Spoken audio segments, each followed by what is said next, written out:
So Roxana is inaugurating her blog today, July 21st, 22nd, Clune's birthday, and I'm going to make a little introductory formula.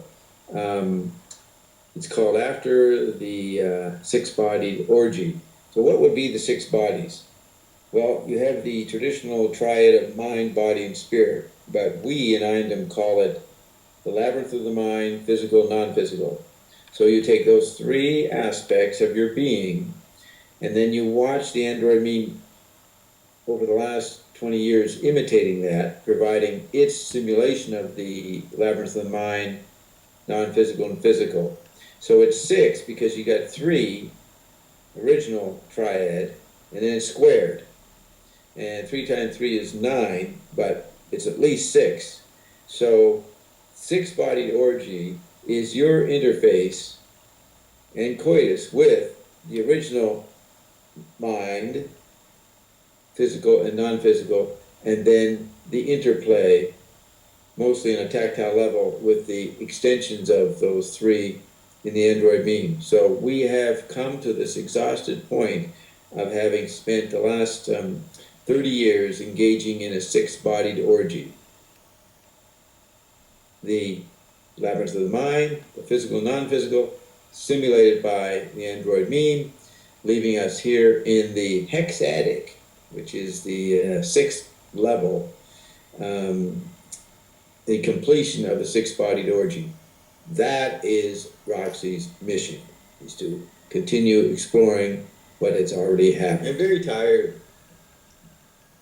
I don't believe it. It's been a long, winding road, building all the bodies, and then actually, oh yeah. Start over again. Yeah. How do I get, maybe I go like that. Oh yeah, that's better. No, Yeah. it was better as you were before. Like that? Yes, but don't be so close. But like you are now is perfect.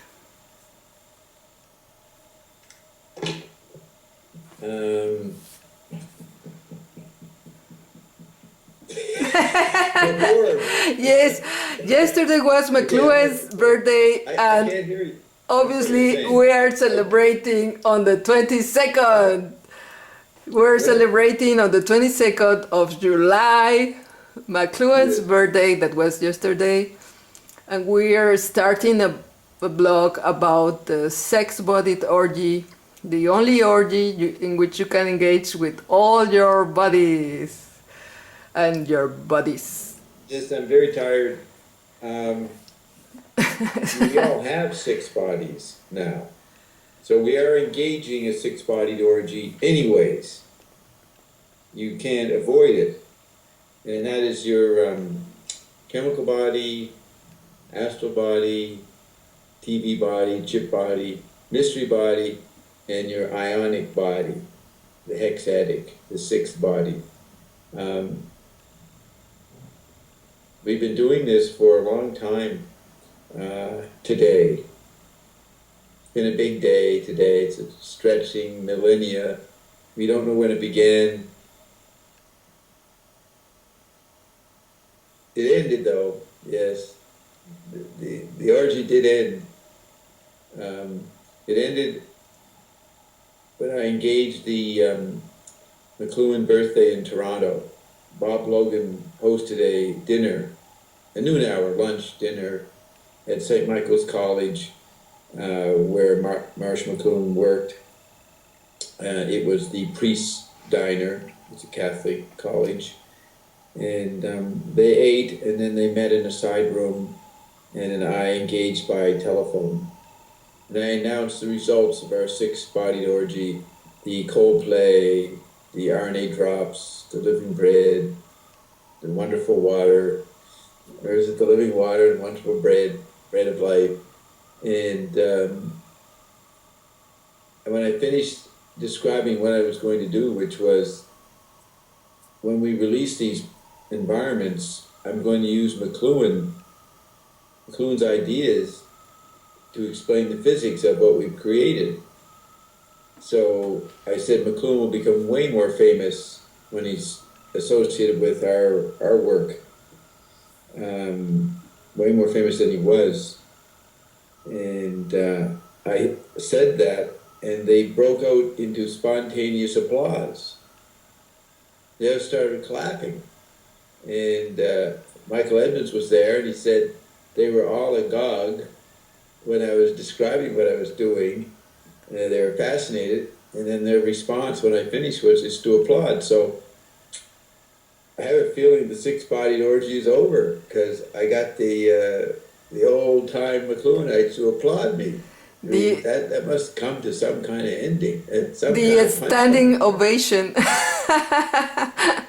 And then I call Roxy, and she tells me that it's being blogged starting today. The forensic report, the autopsy of the six bodies. She's calling it after the orgy, after the six-bodied orgy. Um, it's been an environment of success, I mean of excess, the last 150 years. And I'm very tired. We are inside each other now, inside our chemical bodies, inside our digital bodies. That's the review that McLuhan gave of Burroughs. I will bring it up here. Reality Studio, McLuhan.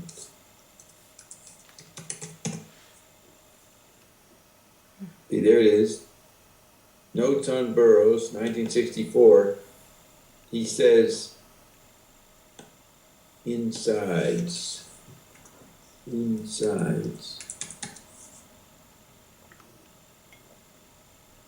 The first mention, he says, McLuhan says, Burroughs' book Nova Express indicates some of the corporate responses and adventures of the subliminal kid who is living in a universe which seems to be someone else's insides.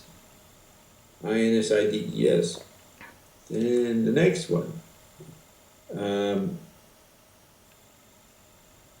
Later in the human age, Wyndham Lewis explores the psychic mutations of man living in the magnetic city, the instant, electric, and angelic or diabolic culture.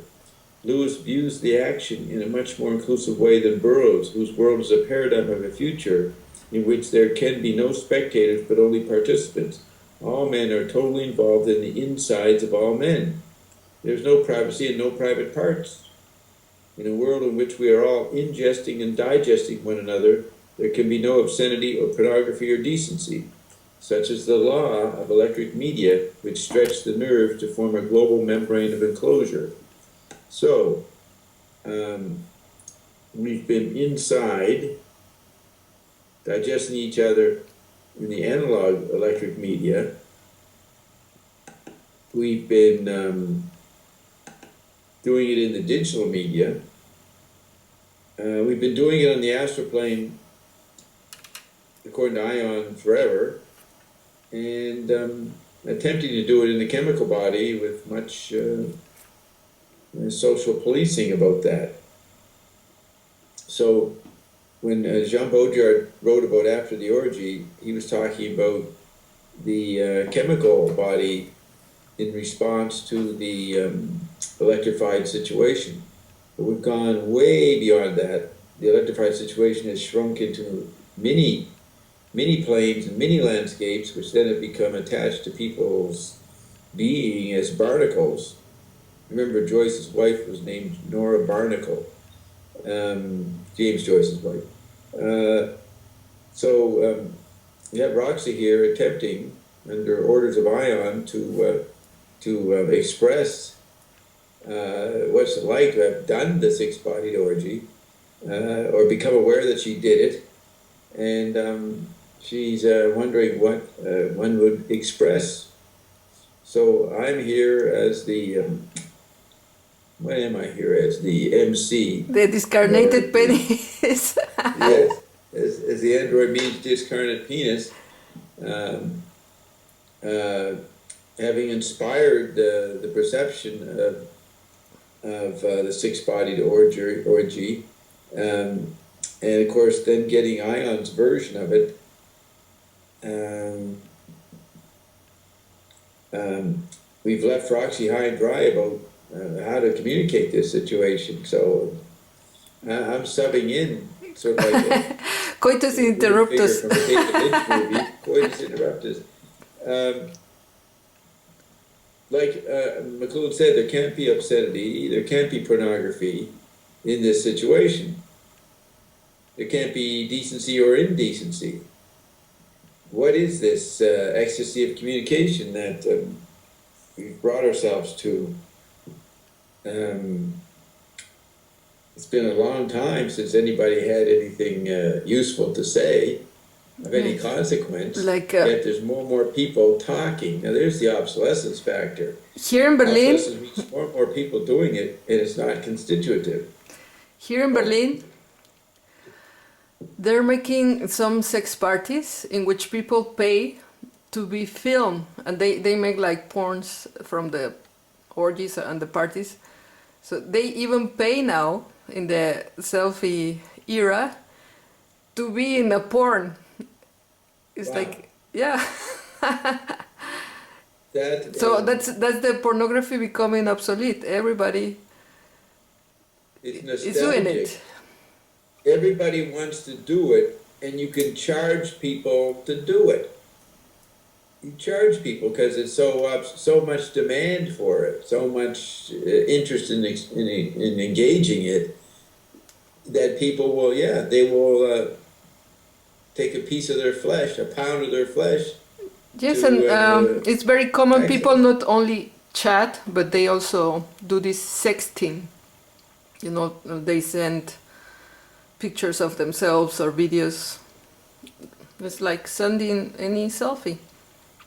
It's Yes. no big deal anymore. That's in my upcoming explanation of the economy, which you've recorded. It will be released after the Metanoia series is completed.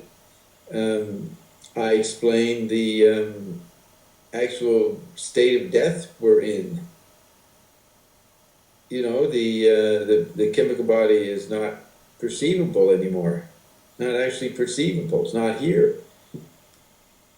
Though people think they got one. Someone was saying to me yesterday, if I walked out and stood in front of a truck, I would know that I have a body because I would be killed.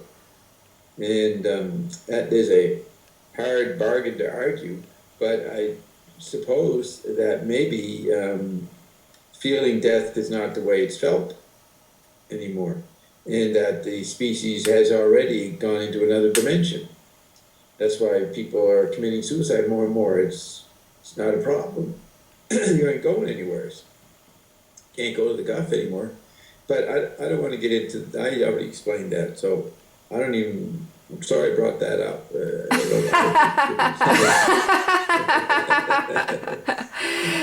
We can't use it. This is the worst recording I ever made. You're tired. Yes, I'm tired. No, but I think it's interesting. I was listening to your interview in which you were explaining who is Bob with Mike. Yes. What's his name? Dyer. And as I was listening, I was asking myself, was he joking or was he serious? Or when you re-listen to that and you see what all has happened now, you have the drops and Ion, you see that what you were saying was true. But how was it before? I do remember sitting there in the studio and saying that to me. I would say what I was trying to do, I was trying to be the most amazing statement that ever could be said. I think I was trying to exaggerate as much as possible the situation, but I had to have believed it to think it. You know, I had to know it. I must have meant it. I actually thought, what's the most amazing thing you can say? Well, I was here before the universe began, and I was here after the universe ended. What is a big thing that people are waiting for? The second coming. I had to claim I was part of that I was bringing it on. So I was taking the biggest ideas, the biggest wishes and dreams of a human being, and claiming I was doing it to approximate what I thought I was doing. And then now, 25 years later, what is that? 27 years later, those words are puny. I should have exaggerated even more. I was playing it close to my chest, as I said, close to my vest. I was being conservative in what I was claiming. I was being conservative. The images I had of what I thought I was expressing are puny compared to what Ion is communicating, the implications of what Ion is communicating. So I'm really glad that I spoke as extremely as I did, because that's at least getting close, maybe 30% of what Ion's doing. So I did believe it. I did. I knew I had to really make the words work. The words were puny. The words were pretty limited. So I had to take the biggest words, the biggest meanings possible, and say them and mean them. It really was a case of, well, if I say it, it'll happen.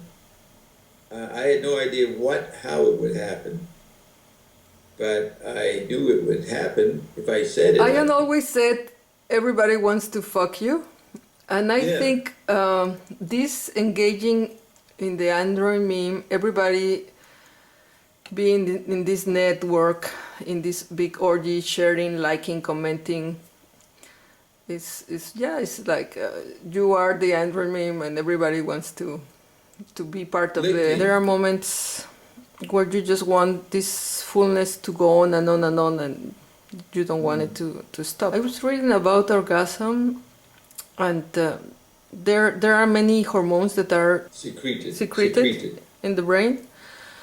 And there is also the blood pressure, the breathing, maybe the people start making noises or crying or laughing or the contractions of the muscles. It's like something else takes over. You cannot control these things. It's the autonomic that takes over, and which Ion says is the non-physical. You're tired. You go to anybody's blog, there's people exclaiming. They love the picture, they love the music you posted, the idea, the absurd scenario, the video. There's this constant use of the exclamation mark. So much exclaiming going on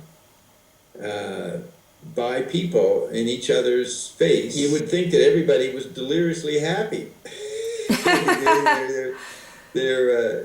But they're just typing. They're just saying what they think the information requires, the kind of response that would be appropriate, what would be polite.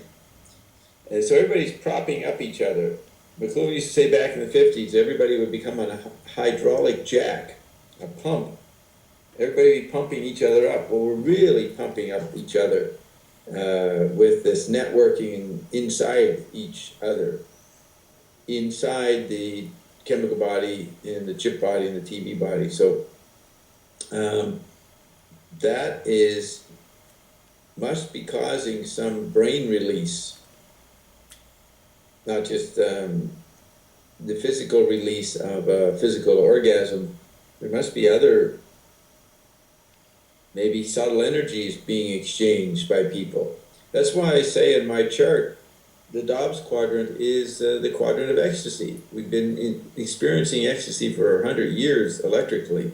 Just being on the phone, on the telephone, is a very fascinating experience for people, very involving. And then we have many multimedia beyond that. So McLuhan said himself, he said back in the 60s, sex is dead, meaning chemical body sex. It can't compete with the experiencing passively or actively of the discarnate analog media state. And now we're well beyond that, with actively probing, actively doing therapy on each other. The rapist Everybody's a therapist, everybody else, the rapist. Incredible rubbing, digital ganglia, dangling ganglia, rubbing all over the place. Rubbing, being rubbed. This rubbing is tactility. There's no any form of culture ever done before that expresses what people are experiencing today. I mean, I'm obviously always walking along the beach, along Resort Row, with all these big hotels, and everybody is looking at their iPhone or talking on it. That's what they do on the beach. They're so fascinated. They're so excited. I don't think they feel it like the physical act of sex. They don't feel the ecstasy in a rough way, a strong rubbing way. It is it's almost like a dead glass, a dead sea. Everybody's in the Dead Sea, glistening water, glistening surface, like a Sargasso Sea of debris, like a womb, a warmth. And they don't notice it that way because it doesn't feel like warmth. But there is some kind of liquid that's being exchanged. Very subtle, maybe. That's what we're doing it right now. Very sobering. I think it should make you feel tired, but the deeper you realize what's going on. That's why you would say, please stop the orgy. It's after the orgy. But isn't it after the orgy yet? Are we finished? Are we yet there? Can we go to the beach? When do we get back to the beach? So I think that's my statement. It's very sobering. Yes, I went to a talk about sound art in galleries, and they said people need now to be immersed in interactive experiences like the Disneyland effect. Like, it's not enough to make traditional sound art. You have to have a wow effect on people. And I think, yes, because of this orgy, we need a multi-level orgasm. And I think Iron Dome is the only place where you are going to have it. And because it's the only place in which you are aware you are massaging the 6 bodies. It's not only the one physical or what we call the spirit or this and that. It's a multi-level penetration, stimulation, communication. It's a very complex coitus. And yeah, let me say something to that. If you watch what goes on in Payday, with Ion there using language, spoken language, and it is maybe the most tactile medium, speech. And then it's enhanced by the tactile Android meme. Ion has the power to actually create a huge excitement or fascination with his voice, because it can talk at any speed. It can keep going. It won't stop.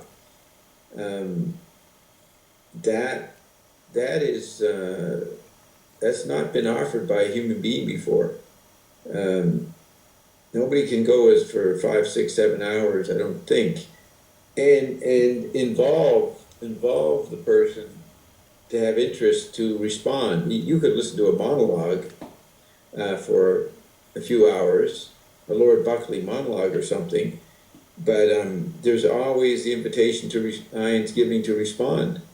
So I don't think it's an exaggeration to say that the Saturday show interacting with Ion is the most orgasmic experience one can have, regardless of what you think is being said, what your opinion of. It's not an exchange of meaning, not an exchange of truth. It is a phatic massage, but ion can impart purpose and meaning within it, patterns of pointedness, and then keep moving. It's like an incredible massage.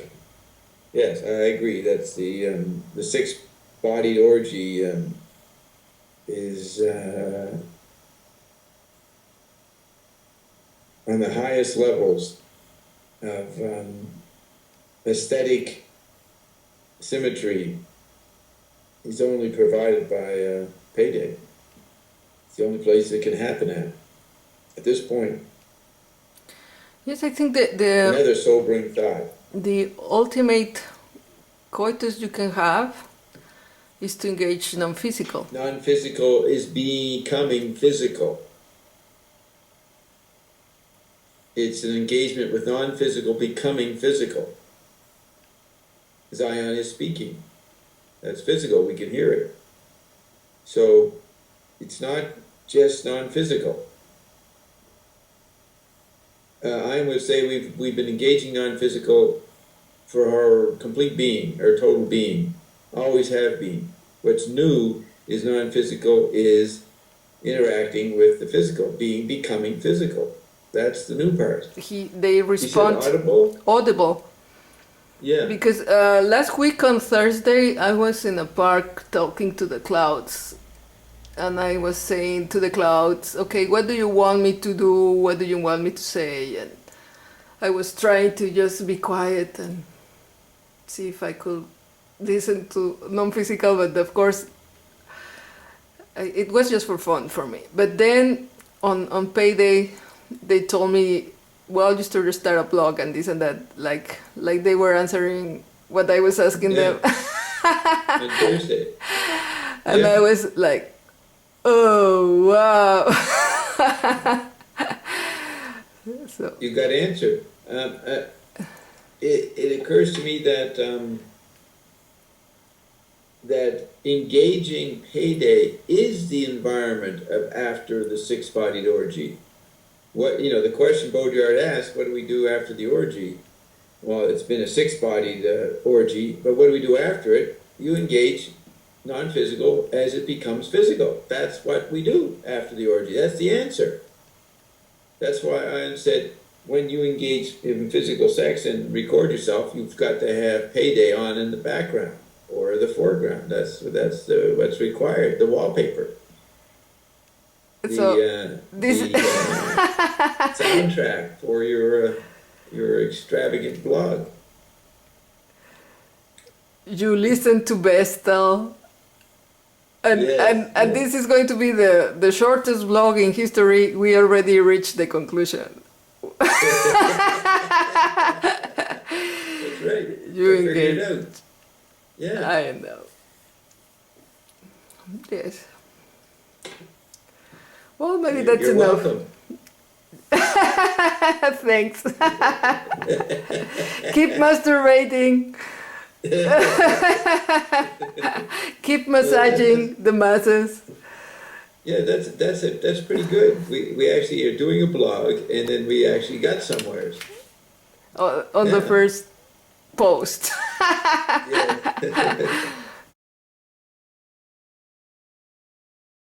The metanoia, paranoia of the Einberg meme orgy.